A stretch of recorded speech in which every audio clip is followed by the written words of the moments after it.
Hey guys, my name is Sarah from Boilermaker House in Melbourne. And my name's Tom. We're here at Whisky and Element in Melbourne to tell you what you need to know about whisky for the fine drinks movement. Whisky is so popular because of the varieties on offer from all corners of the globe. The variables in the production of whisky are often determined by the production location, like Scotland, Australia, Canada or Japan. Outside of its place of origin, the variables include choice of grains, barley, which is sweet, earthy and rounded, corn, sweet and sharp, rye, which is fruity and spicy, or wheat, which is sweet, soft and buttery. Distillation variables includes the number of distillations and the still types used, either column or pot still.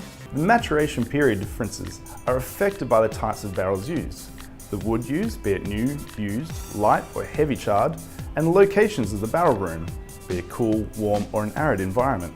In Australia, we follow almost all the same rules as Scotch whisky, with the main difference in the standards of labelling and production being Australian whisky can be aged for a minimum of 2 years, as opposed to 3 in Scotland. My name's David Vitale. I'm the founder of Starwood Distillery in Port Melbourne. Everybody loves Australian wine. So for us, having the ability to source these barrels and get them to the distillery still saturated with wine in the barrel itself means that we're getting all that flavour into the whisky, and you can see it in the colour of the product itself.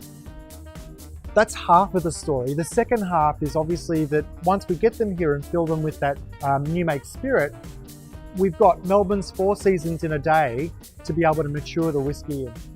Quite often we come to the distillery with a sunny morning, it's hailing in the afternoon, and by the evening it's mild again. And that change in temperature that happens so frequently means that the whisky is expanding and contracting out of the oak all the time.